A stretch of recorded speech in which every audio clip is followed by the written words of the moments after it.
Hello guys, कैसे आप सभी लोग बुक ऑफ स्पायर की एक और नई एपिसोड के साथ हाजिर हूँ।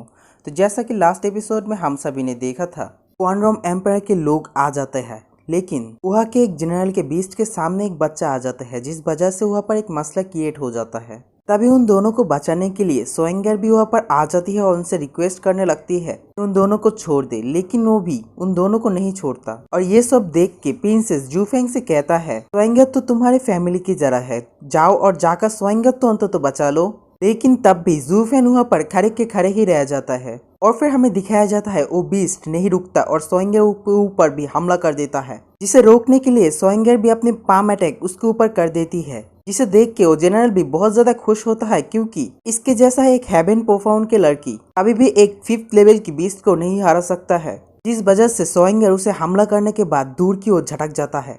ये देख के जनरल भी कहने लगता है, मैं बहुत खुश हूँ क्योंकि मुझे आपके जैसा हिम्मत वाली लड़की देखने को मिला। तभी लियन टियोन भी कहता है, जाल हानि से तुरंत ही रोक दे, लेकिन वो जनरल और उसके बीस्ट नहीं रुकता और उनके ऊपर हमला कर देती है। और हमें दिखाया जाता है वो बीस्ट सीधा ही उस बूढ़े आदमी को खाने लगता है। और तभी दूर से सोएंगर भी कहने लगता है, रुक जाओ, उसे जाने दो प्लीज। और जैसे ही वो 5th लेवल के बीस्ट उन दोनों को बाइट करने लगता है, तभी उस बीस्ट के मुंह के नीचे एक बिल्कुल जबरदस्त तरीके से पंच लगता है। और ये देख के वो जनरल भी कहने लगता है, क्या हुआ अभी यहाँ पर, क्योंकि वहाँ पर जूफेन पलक झपकते ही स्पीड के साथ आ जाती है और उस बीस्ट को रोक देता है। तो फिर जूफेन को वहाँ पर देख के सभी लोग ही कहने लगता है, देखो वहाँ पर तो कौन आया है, ये तो वही डीमन है जो कि सोनिक डीमन ड्रैगन से भी नाम के जाना जाता है। तो फिर उस बीस्ट को रोकने के लिए हमारी ओनली वन जूफेन वहाँ पर आ जाती है, जिसे देख के क्वांटम किंगडम के लोग भी कहने लगता है, ये कैसे मुमकिन हो सकता है, देखो तो वो लड़का सिर्फ अपने एक ही हाथों की मदद से उस 5th लेवल की बीस्ट को रोक दिया है। और देखो तो सही, वो बंदा तो अपने एक ही हाथों की मदद से उस 5th लेवल की बीस्ट को रोकने के लिए काफी था। पता नहीं वो बंदा कितनी ज्यादा पावरफुल होंगे जो ऐसी कांड कर पाए। इसे देख के लियन टियोन के भाई बहुत ज्यादा शॉक्ड हो जाती है और कहता है, क्या सच में ऐसा हो सकता है, टियान्यू किंगडम के पास ऐसा भी कोई आदमी हो सकता है। और बहुत ज्यादा घबरा जाती है। तभी दूर बैल्कनी में दिखाया जाता है, जहाँ पर यंग मास्टर दोनों खड़े होते हैं, जहाँ पर जियान टियान्यू कहता है, देखो तो जूफेन कितना पाखंडी है, तो हमसे कहा था इस मामले में वो इंटरफेयर नहीं करेगा, लेकिन अब तो देखो वो सीधा ही वहाँ पर जाके अपने एक ही हाथों की मदद से उसे रोक दिया। अभी ड्रैगन पेविलियन की यंग मास्टर भी कहने लगता है, जूफेन ये ऐसा एक आदमी है जो कि वहाँ पर जाके ऐसी कांड करने की हिम्मत रखता है। जो भी हो, ये तो हमारे लिए अच्छा ही है, ताकि हम क्वांटम किंगडम को अपनी ताकत तो दिखा सके। और ये कह के हंसने लगता है।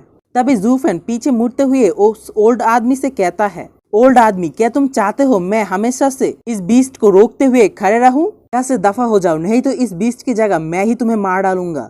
ये सुन के ओल्ड आदमी और उसके ग्रैंडसन भी बहुत ज्यादा डर जाती है और वहाँ से दुम दुबा के भागने लगता है। और जाते जाते कहने लगता है, और जैसे ही फिर स्टीवर्ट जूफेन, आपका बहुत बहुत शुक्रिया, मैं कभी भी आपका ये ऐसा नहीं भूलूंगा। तो फिर उस क्वांटम किंगडम के जनरल को दिखाया जाता है, जो कि जूफेन को गाली देते हुए कहता है, बास्टार्ड, तुम्हारी इतनी हिम्मत कैसे हुआ हमारे रास्ते में आ सको, फौरन मेरी सामने से हट जाओ, नहीं तो मैं तुम्हें भी मार डालूंगा। ये कह के अपनी 5th लेवल को बीस्ट को ऑर्डर देती है उसके ऊपर भी हमला करने के लिए। तो 5th लेवल की बीस्ट भी अपना मुंह को खोलता है और जोर से दहाड़ देती है और जूफेन के ऊपर बाइट करने लगता है। लेकिन जैसे ही वो बीस्ट जूफेन के ऊपर बाइट करता है, तभी वहाँ पर जूफेन गायब हो जाता है, क्योंकि जूफेन अपनी आई ऑफ द वॉइड की पावर का इस्तेमाल करते हुए उस बीस्ट के दूसरी साइड चला जाता है और उस बीस्ट के ऊपर हाथ रखते हुए कहता है, जाओ जाके सो जाओ, नहीं तो कहने के साथ ही जूफेन अपनी क्लिंग की हैंड को इस्तेमाल करते हुए उसे जमीन के अंदर गाड़ देती है और वहाँ पर ही उसे सुला देती है।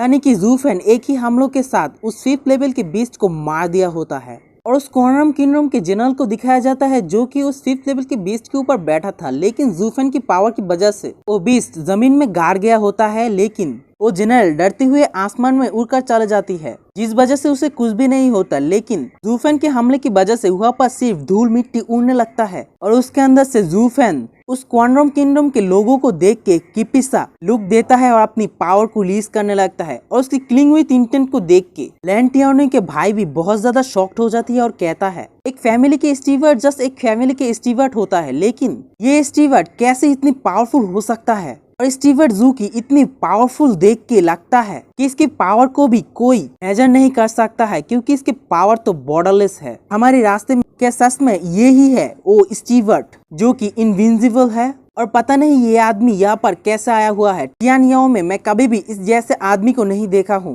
और इसका बैकग्राउंड क्या है, इसके फैमिली क्या है, क्या ये इंपीरियल फैमिली से बिलोंग करता है या फिर किसी बड़े फैमिली का स्टीवर्ट है? जो भी हो, इसकी पावर को देख के टियानियाओ भी किसी आदमी की तरह नहीं लगता। तो फिर हमें दूसरी तरफ जनता को दिखाया जाता है जो कि स्टीवर्ट जू कह के पुकारने लगता है और जूफेंग के नाम के नारे लगा देता है, जिसे सुन के सभी लोग कहता है क्या ये अब फेमस हो चुका है? पहले तो इसे डीमन के नाम से सभी लोग जाना करते थे, लेकिन अब यहाँ पर ये कांड करने के बाद उस सभी लोग भी जूफेन को पसंद करने लगा है। यह तभी लैन टियानियाओ के भाई भी उनके आदमियों से कहने लगता है इसके पीछे स्पाई भेज दो। पता नहीं हमारी स्पाई लोग क्या कर रहा है यहाँ पर, इसके बारे में सभी लोग ही जानता है सिवाय हमारे। पता नहीं कैसे हमारे स्पाई को इसके बारे में पता नहीं चला। जो भी हो, जैसे भी करके इसके बारे में सारा का सारा इंफॉर्मेशन लाकर मुझे दो। और तभी वहाँ पर प्रिंसेस भी कहता है जूफेन, और प्रिंसेस जूफेन के पास आते हुए जूफेन से कहता है आपने हमसे जो भी सामान मांगा था उसे खरीदने के लिए हमें बहुत वक्त लग गए, इसीलिए स्टीवर्ट जू प्लीज हमें दोष मत दे। आपकी आंखों के सामने हम केवल नौकर हैं, लेकिन हम जब उस चीज को खरीद कर वापस आ रहे थे तभी कुछ लोग हमारे रास्ते को रोक दिया। इसी वजह से लेट होने के कारण हम लोग नहीं है, कोई और है। तो फिर जूफेन उससे कहता है कोई बात नहीं, और मन में हंसते हुए कहने लगता है ये लड़की मेरे साथ कुछ देरों के लिए ही नहीं था, फिर देखो यहाँ पर आके कितनी अच्छी एक्टिंग कर रहा है।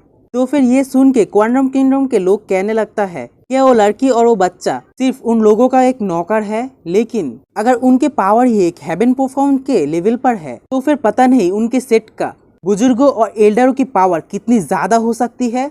मतलब यहाँ पर जूफेन और प्रिंसेस मिलके क्वांटम किंगडम के आदमी को डराने लगता है और उन लोगों को दिखाने लगता है उसके सेट की पावर बहुत ज्यादा है, जितना उनके किंगडम में भी नहीं है। तो फिर स्पाई के हेड को गाली देते हुए कहता है आपके ऊपर लानत हो, अब कैसे आपके लोगों को कंट्रोल कर रही है, देखो तो सही, ये तो इतनी बड़े सेट के बारे में भी हमें कोई भी इंफॉर्मेशन नहीं दिया। तो फिर ये सुन के स्पाई के हेड बहुत ज्यादा डर जाती है और कहने लगता है आखिर मुझे कैसे पता चल सकता है, क्योंकि टियानियाओ के हमारे एक नए ग्रुप को पकड़ लिया और जिस वजह से उनको टियानियाओ से बाहर कर दिया, और जिसको भी उसके बारे में पता चला था वो हुई टियानियाओ के कुछ आदमियों के द्वारा मारा गया था। इस वजह से ये हो सकता है हमें उसके बारे में पता नहीं हो। तो फिर जूफेन अपनी एक्टिंग को जारी रखते हुए कहता है तुम लोग जानते हो तुम लोग बहुत ज्यादा देर कर चुके हो, तो फिर यहाँ पर क्यों खड़े हुए हो, और उन दोनों के ऊपर गुस्सा करते हुए कहता है जाओ जाकर अपनी काम करो। तभी वहाँ पर एक 5th लेवल के बीस्ट के ऊपर से लैन टियानियाओ के भाई नीचे उतर आता है और जूफेन को ग्रीट करते हुए कहता है मैं जानता हूँ मेरे आदमियों ने आपके साथ गलत किया है, इसीलिए मैं क्वांटम किंगडम के एक मुखिया होने के नाते आपसे माफी मांगता हूँ। लेकिन हमारे जूफेंग को दिखाया जाता है जो कि उन दोनों को गाली देते हुए कहने लगता है अभी भी तुम दोनों यहाँ पर खड़े हुए हो, जल्दी से जाओ और जाकर मेरे सामान को खरीद कर ले आओ। जितना उन और सोइंगर के साथ उस जगह से चले जाने लगता है। फिर दोस्तों इस जगह पर जूफेंग तो क्वांटम किंगडम के लोगों को इग्नोर करते हुए उनके एक बहुत जबरदस्त तरीके से बेइज्जत कर दिया। तो फिर प्रिंसेस अपनी एक्टिंग को जारी रखते हुए कहता है स्टीवर्ट जू हम कैसे उस सामान को लेने के लिए जा सकते हैं, क्योंकि इन लोगों ने तो हमारे रास्ते को ही रोक दिया। तो फिर जूफेन कहता है ये मामला है तो कुछ देर रुक जाओ, मैं उन लोगों से डील कर लेता हूँ। और पीछे मुड़ते हुए क्वांटम किंगडम के लोगों से कहने लगता है हे तुम लोग, ये इंपीरियल कैपिटल के सड़क है और यहाँ पर अपनी बीस्ट को पार्किंग करने की जगह नहीं है, अपनी बीस्ट को लो और यहाँ से दफा हो जाओ। और अपनी क्लिंग हुई इंटेंट को रिलीज करते हुए कहता है क्योंकि तुम लोग मेरे रास्ते में आ रहे हो। तो फिर ये सुन के क्वांटम किंगडम के लोग भी बहुत ज्यादा गुस्सा कर जाता है और उनके लीडर कहने लगता है तुम्हारी हिम्मत कैसे हुई हमसे इतनी रूड तरीके से बात करने की, क्या बच्चे तुम जानते हो तुम किस बारे में बात कर रहे हो। तो इसी के साथ ये वाला वीडियो यहीं पर ही एंड कर दूंगा। तो नेक्स्ट वीडियो कल को आएंगे, तब तक के लिए मेरे चैनल को सब्सक्राइब कर देना, और हाँ दूसरे चैनल को भी सब्सक्राइब नहीं किया तो उसे भी सब्सक्राइब कर देना। मैं मिलूंगा एक और नई वीडियो में, तब तक के लिए गुड बाय।